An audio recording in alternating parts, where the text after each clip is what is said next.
buenas tardes con todas y con todos. Gracias por la invitación a compartir con ustedes un poco lo que hemos desarrollado dentro de la gestión de riesgo de desastres con una perspectiva inclusiva, enfocado a las personas con discapacidad.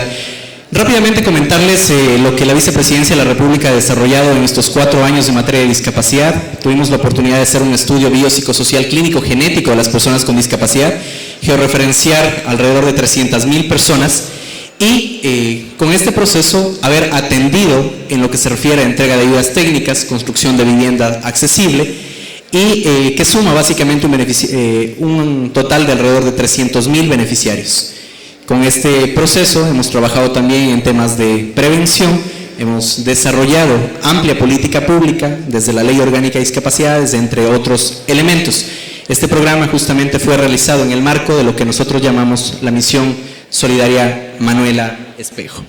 Bueno, este es un trabajo, vamos a presentarles el día de hoy la experiencia práctica de lo que hemos desarrollado entre desastres y discapacidad, un trabajo conjunto realizado entre varias instituciones, principalmente con el Gobierno Autónomo Descentralizados del Cantón Baños y la Secretaría, por supuesto, de Gestión de Riesgo, entre otras instituciones. ¿Por qué trabajar en desastres y discapacidad? Un 15%, como ustedes saben, según el Informe Mundial de Discapacidades, tiene discapacidad en el mundo, un 15% de la población mundial. Y en el país son más de 350,000 personas con discapacidad y que por ende están expuestos a algún tipo de riesgo. Sin duda alguna conocemos que los desastres afectan por igual a todo tipo de población, por igual a toda la población. Y sin duda alguna, los grupos de atención prioritaria, hay que señalar que en la Constitución del Ecuador se saca el nombre de grupos vulnerables y se los posiciona como grupos de atención prioritaria. Estos grupos tienen necesidades particulares en muchos aspectos y más aún cuando hablamos de desastres y discapacidad.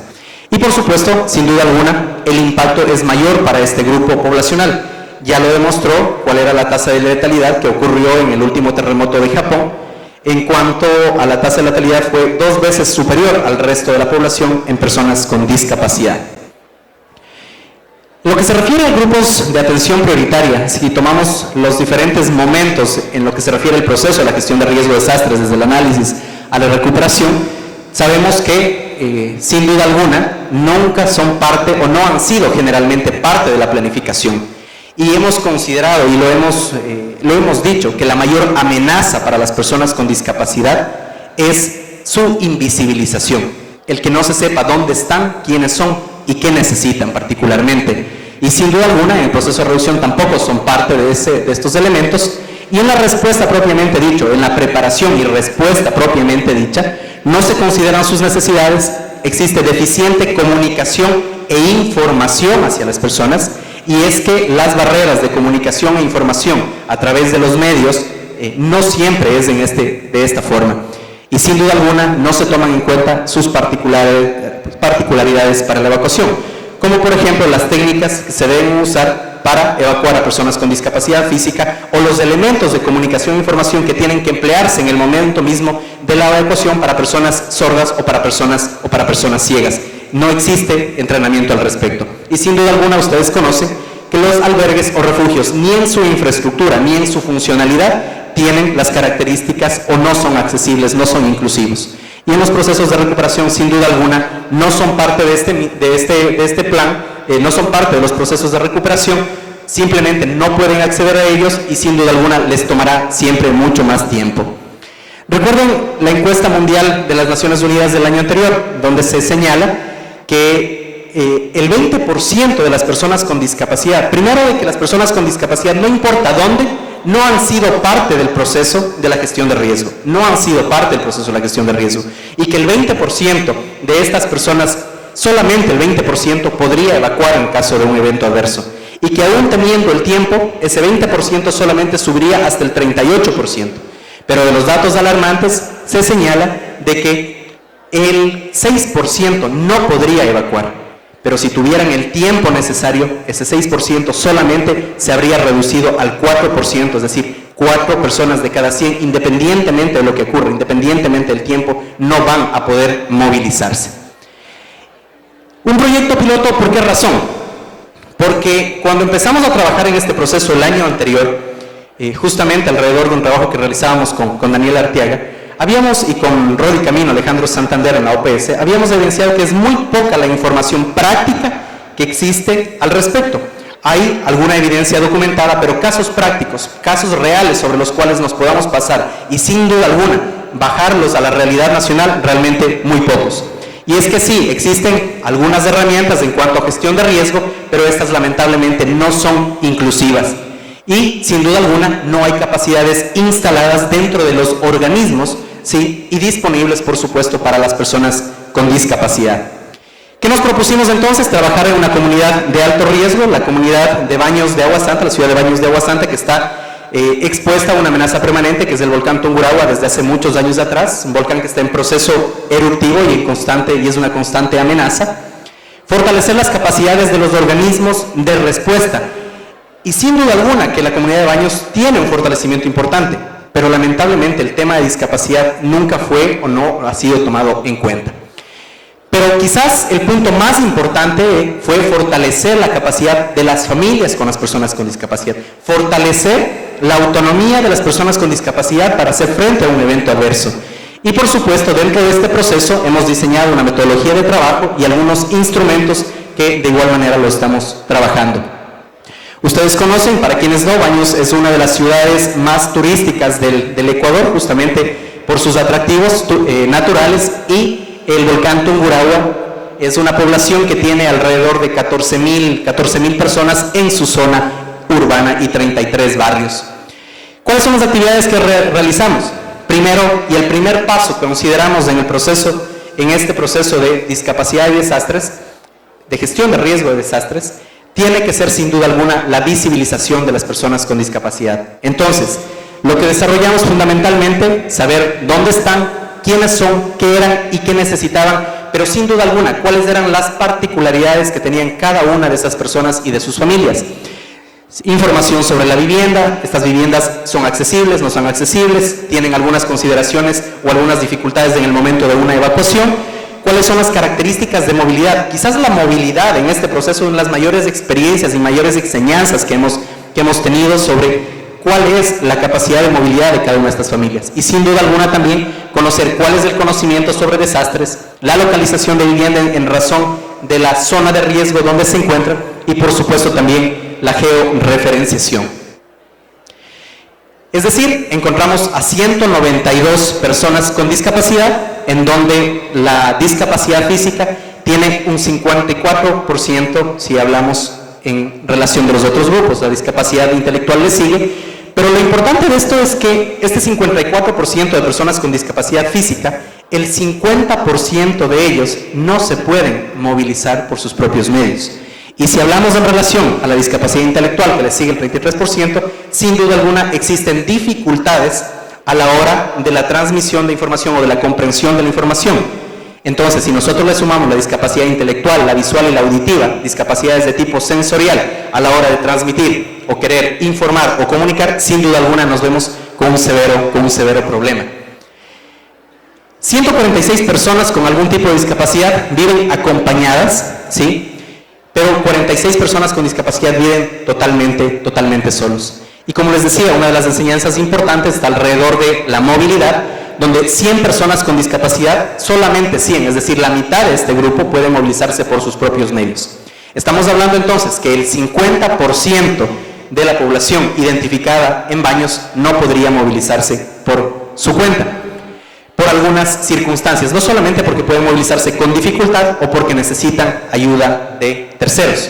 Entonces, cuando hablamos del trabajo de preparación en gestión de riesgo de desastres y la necesidad de fortalecer los planes de contingencia, el punto más importante va focalizado a mejorar la respuesta en cuanto a su propia movilidad y, por supuesto, en cuanto a su autonomía en la medida de lo posible.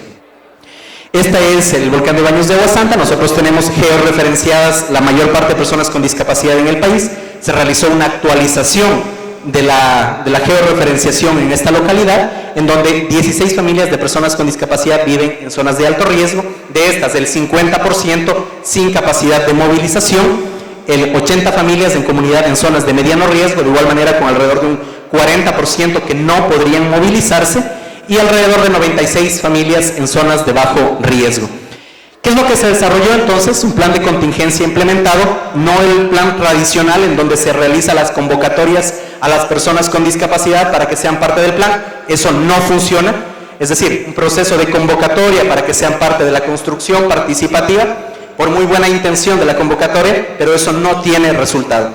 Entonces, lo que se desarrolló son planes familiares de contingencia inclusivos en cada una de las familias, con cada una de las personas con discapacidad. Es decir, 192 planes familiares en donde tuvimos la posibilidad de desarrollar algunas herramientas para poderlo construir con la propia familia, con las propias personas con discapacidad, no solamente con la elaboración de los mapas, sino también con la actualización de toda la información que permanentemente se lo puede desarrollar.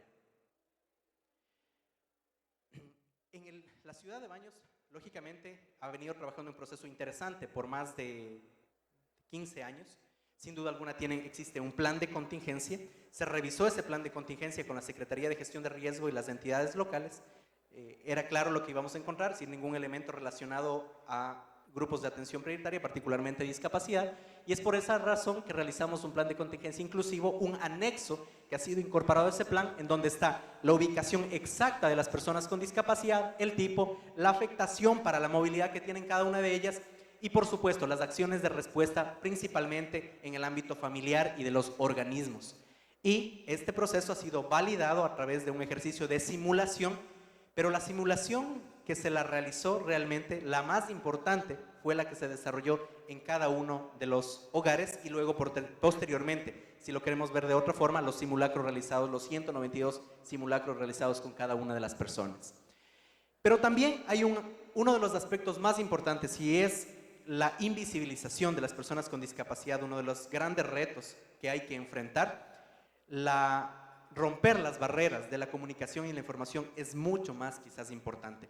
Y es por eso que no solamente se ha trabajado con los medios de comunicación a nivel local para la transmisión de los mensajes por diversas formas, para que los videos sean subtitulados, sino también que se formó a los equipos de respuesta de Baños, ¿sí?, en el ámbito prehospitalario, hospitalario, entre otros, en lengua de señas y en cómo trabajar con las personas con discapacidad a la hora de un evento adverso. Por favor, si le damos un pequeño clic. Entonces, sabemos claramente, y esta es una herramienta que se ha puesto a disposición de los organismos de la ciudad de Baños, dónde están cada una de las personas con discapacidad, y no solamente están georreferenciadas según su zona de riesgo, sino también que tenemos la posibilidad de saber todos los datos, desde sus datos personales, género, qué tipo de discapacidad tienen, viven solos, no viven solos, dirección exacta, teléfonos, etcétera, entre otros elementos. ¿Qué es lo que estamos elaborando en este momento? Es un proceso que está construyéndose, es una guía de atención a personas con discapacidad en caso de emergencias y desastres, un manual de primeros auxilios accesible en formato braille y a través de lengua de señas, toda la guía metodológica de este proceso que esperamos tenerlos no más allá de 60 días y por supuesto también un plan de acción específicamente relacionado a albergues inclusivos. Entonces, sin duda alguna, y tomando en consideración que los sistemas de alerta y de alarma son importantes, pero en este grupo poblacional la clave no está ni la alerta ni la alarma. La clave es, sí, generar capacidades para la movilidad, es decir, mejorar la autonomía familiar. Sin duda alguna, se deben realizar guías de instrumentos inclusivos, un proceso que tendrá que ser validado, comparado con el otro piloto que estamos desarrollando en la provincia de Imbabura, al norte del país, con otras características. Y sin duda alguna, el trabajo con los integrantes de las familias, como ya lo había mencionado, debe ser casa por casa y caso por caso. Además, que los planes tienen que ser sin duda alguna universales, pero con las consideraciones y particularidades. Cuando hablamos de gestión de riesgo y discapacidad, decimos sí, están las personas con discapacidad y hay que tomarlos en cuenta, pero ya a la hora de que se realiza una simulación, se realiza un simulacro, a la hora que se hace una validación de todo ese proceso, se da y se toma en cuenta que hay que tener las consideraciones que hemos mencionado anteriormente. Y sin duda alguna, es importante la calificación y preparación de los organismos. No solamente en el tema de lengua de señas, como mencionábamos, o cómo tratar a una persona ciega en el momento de una evacuación, sino incluso técnicas específicas, por ejemplo, de estricación o de rescate que deben aplicarse a las personas con discapacidad física, por ejemplo, personas con lesión medular, entre otras, porque resultado de este proceso podrían resultar también otras lesiones como conocemos.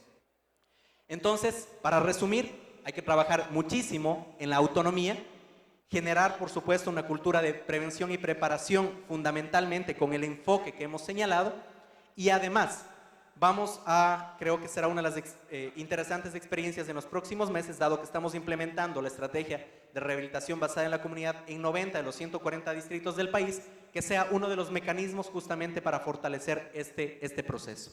La familia es quien interviene y apoya a las personas con discapacidad. Es muy corto el tiempo que tenemos para presentar todo este gran proceso. Sin embargo, el mensaje que queremos entregar es que, uno, identificación, saber dónde están, quiénes son y qué necesitan las personas con discapacidad. Y si las podemos georreferenciar y cruzar con los mapas de riesgo que hemos hecho gracias a lo que contamos con las herramientas de la Secretaría, mucho mejor. Dos, fortalecer la autonomía familiar. Y tres, sin duda alguna, todo el proceso comunitario que debe desarrollarse, ojalá a través de la estrategia RBC en un futuro. Con esto me despido, muchas gracias y les dejo con un pequeño video que hemos preparado. Y no sin antes pedirles también un fuerte aplauso para nuestro grupo de trabajo que ha sido espectacular en este proceso. Gracias.